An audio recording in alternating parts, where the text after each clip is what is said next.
Les salariés sont une clé de réussite des entreprises équines. Bien gérer sa main-d'œuvre est donc essentiel. Diane, gérante d'une écurie de pré-entraînement de galopeurs, Iris, sa salariée, et Jean-Philippe, entraîneur de trotteurs, nous partagent leurs expériences.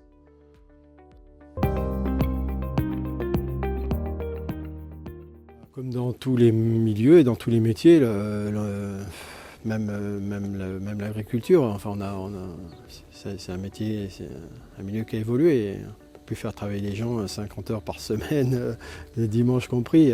Côté patronal, il faut qu'on soit absolument très à l'écoute des salariés. Donc quand ils ont besoin de s'arrêter, il faut qu'ils s'arrêtent. Et quand ils ont besoin d'un peu de vacances, il faut leur donner des vacances. Et il faut mettre toutes les conditions de travail, il faut que ce soit très, très confortable et très agréable pour eux. On note tout, on a un cahier où tout est noté par jour, par cheval, ce qui se passe, comme ça c'est très facile. On a les groupes WhatsApp où on échange beaucoup. Et on a notre talkie-walkie qui est la base quand même de notre... on a tous les cavaliers à terre et moi et au bureau. Comme ça on est tous en lien constamment. Avec Diane, j'apprécie énormément et je sais que ça c'est une chance, on peut lui parler de tout. C'est-à-dire que ce soit un problème sur la structure, un problème avec un cheval qu'on ne sent pas ou on peut avoir peur d'un cheval, des fois ça passe pas, on peut lui dire, elle fera ce qu'il faut. Un problème perso qui fait qu'on n'est pas à 100%, on peut aller la voir et elle comprend et elle nous aide, même dans le perso elle nous aide. C'est un échange permanent. Quand on est en piste, on discute beaucoup, on regarde, elle regarde mon cheval, je regarde le sien, on voit on discute des programmes de course, on discute de l'entraînement, savoir s'il faut qu'on continue à travailler, s'il faut arrêter, s'il faut...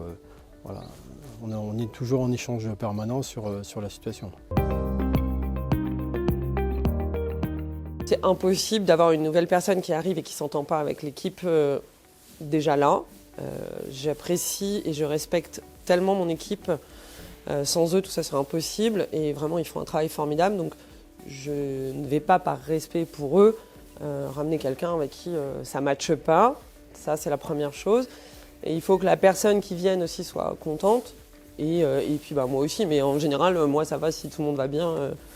Et sur les restes des collègues ou des responsables qui m'entourent, on peut parler à tout le monde. Et ça, franchement, c'est un, soulageant quand on en a un peu gros sur la patate. Et deux, c'est rassurant, quoi. Elle est, on va dire, complètement autonome dans l'écurie. Ça fait déjà longtemps qu'elle est là. En plus, elle court en course, elle monte à cheval, donc elle connaît très bien son travail, elle sait ce qu'elle a à faire. On se complète beaucoup parce que moi je suis dans le sulky et elle est à cheval. Je veux qu'il soit autonome en fait. C'est fini les entreprises paternalistes où toute gloire à moi-même et je fais tout et ne vous inquiétez pas. Non, non, non. Au contraire, ceux qui veulent prendre de l'autonomie et prendre des responsabilités, moi je suis là toujours, mais allez-y en fait, prenez les rênes et on y va. Il n'y a aucun problème, j'ai aucun problème avec ça. J'ai pu évoluer quand même en 5 ans, j'ai appris plein de choses. Parce que je suis arrivée ici, j'avais jamais monté un pur sang par exemple. Donc j'ai appris plein de choses. Au niveau des soins, Diane, elle nous fait faire plein de formations. Là, j'ai fait une formation maraîchalerie. Là, on prévoit de faire une formation pour le training aux soins. Donc sur ça, elle est vachement ouverte à tout ce qui est nouveauté, innovation et formation. Donc c'est aussi pour ça que je suis là. On peut évoluer.